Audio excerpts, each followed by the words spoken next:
a long time since I've hopped on here. I just wanted to hop on this Sunday afternoon. I have a couple minutes alone in my car. And I've been spending some time this past couple weeks in a particular passage of scripture, and the Lord keeps bringing it to my attention pretty much every day. And so today I felt particularly impressed to share on here with whoever has ears to hear.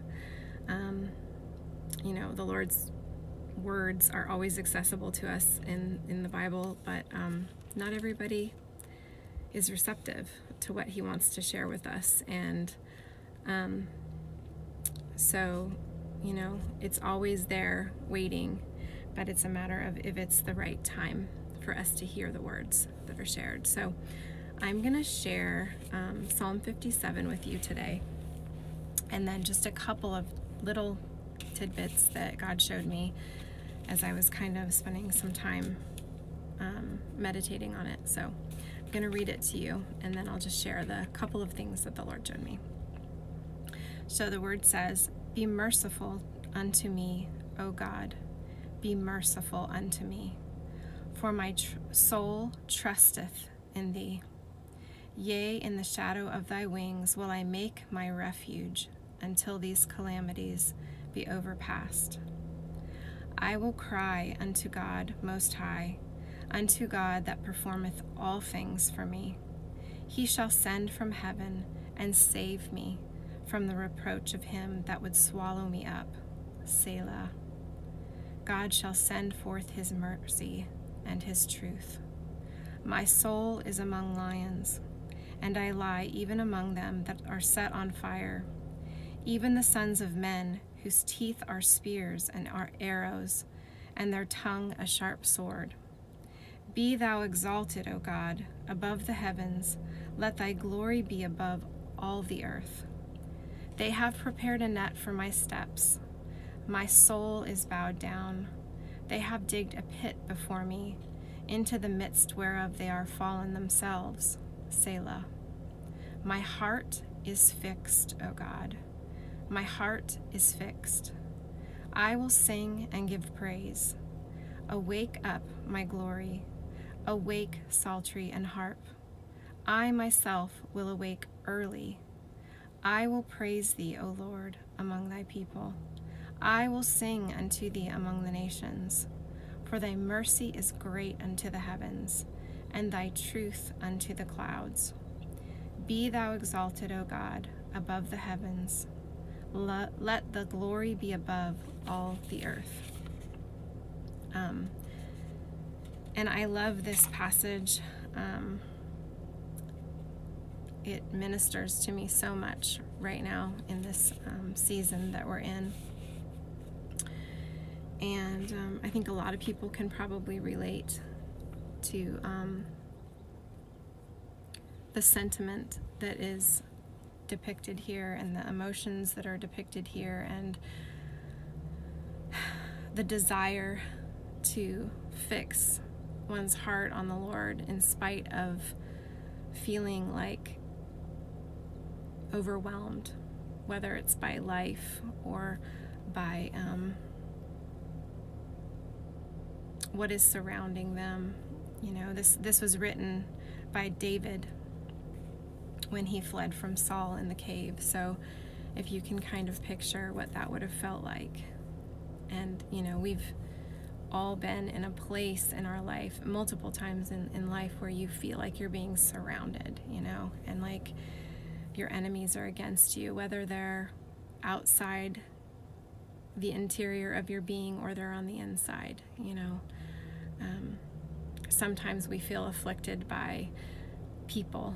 Sometimes we feel afflicted by our own thoughts. Sometimes we feel afflicted by our fears. Sometimes we feel afflicted by our doubts or of what future could look like. I know a lot of people feel afflicted right now by the climate of our country, not just the political climate, the spiritual climate of our country. I know that a lot of people's hearts are heavy right now. I know pretty much everyone in my social circle of friends and family is facing some kind of really hard thing that they're pressing through, and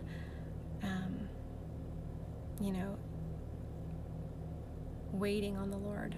And but I love how David does what he does in almost every psalm, is he cries out, Lord, be merciful to me, rescue me, hear me. And then he goes, after he petitions the Lord, he worships him, and he says, be thou exalted, O God, above the heavens, let thy glory be above all the earth. And he always comes full circle, no matter how devastating the circumstances are around him. And I think that's because David knew the Lord. And my favorite part is in verse 7, where he says, my heart is fixed, O God. My heart is fixed. I will sing and give praise. His heart was fixed. And I love to do word studies and kind of see what the root meaning is of different words. And that word fixed actually means to fasten, to be fitted. There's another word that uses the word framed. I just like picture being framed in by the Lord, and being fixed and being fastened. Like I picture like the Lord is our seatbelt. But that comes from knowing the Lord and spending time with him. And I think there's even a part in here where he talks about waking up early. He begins his day knowing the Lord. And to know the Lord is to know his voice. To know the Lord is to be able to discriminate between his voice and all the other voices that are happening around us, even the voices that are happening in our head that might not be too pleasant.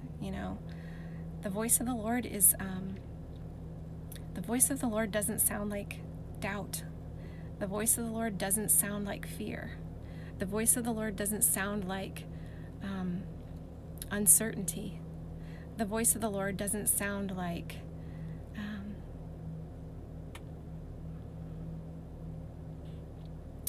fear is the main word that keeps coming to my mind right now. The voice of the Lord sounds like peace. The voice of the Lord sounds like strength.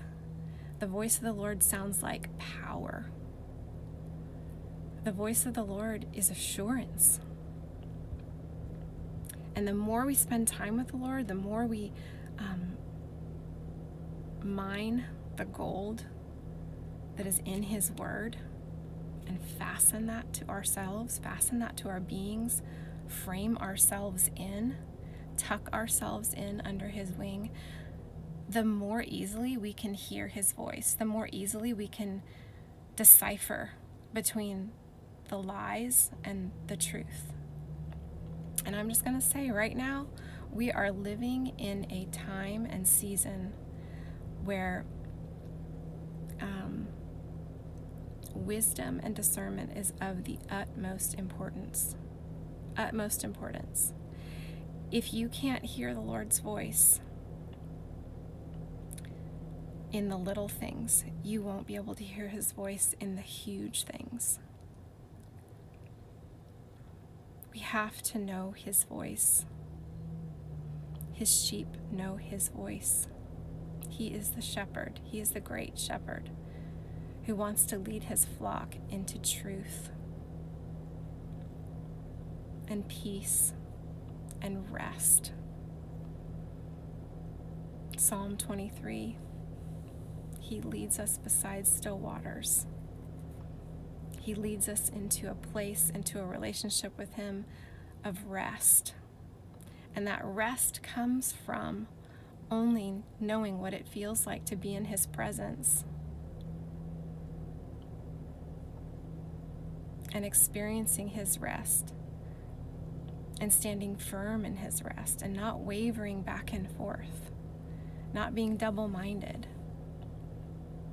Either the Lord is trustworthy or he's not. And that is something that we have to settle in our hearts, so that when we're in these Psalm 57 moments of our life where we're seeking refuge, we don't search for it in 50 different things and 50 different people, and we know exactly where to run. But it's also, that word fixed also means to prepare. That's also another word that's used as a primitive root of the word fix. So it means that it's ongoing. You're always preparing in the Lord. You're always preparing. You're always spending time in his presence. You're always spending time entering his rest. Always. It doesn't end. It's this ongoing preparation. And just that thought of, putting on a seatbelt in the car for your protection, for your safety. It's that fastening the Lord to your being, but not taking it off. So, I know for myself, it's one of those things that I can't afford not to spend time in the Lord's Word every single day. I can't afford not to go to him in prayer for literally everything. And when I say everything, I mean everything. From the big things to the really little things. I'm a homeschool mom of 4 kids, and when I tell you, I pray about the really hard things that we're going through in our family, and I pray about what would seemingly be small and unimportant things. I even pray about what would something be today, Lord, that you would have me do that's creative and different, that would make a difference in my kids' lives today. Everything. I go to him with everything, because I want to be so attuned to his voice that I don't miss one thing he has to share with me, that I don't miss one instruction that he has to give to me. I want to be so in tune so that if he says jump, I jump. And why? Because I need him to steer this ship. He leads our flock, and I submit to his authority, because he always does what is good and perfect and beautiful and right. So I just would encourage you today to spend some time in Psalm 57. I read to you out of the King James Version, but if you have another version that's more comfortable for you, I would say read that version as well. Spend some time exploring that word, being fixed, and what that means and what that looks like for you, and also just thinking about, what does the Lord's voice sound like to you? Is it getting tainted and mixed by other voices that are not coming from the Lord, but maybe they're coming from voices around you? What things do you need to remove from your life? From the sphere of your influence, or from your ears, or from your eyes, or things that you're exposing yourselves to that are hindering you from hearing his voice. He wants you to hear his voice. He wants to lead you. So I hope that this word blesses you today, and I hope that you have a fantastic Sunday.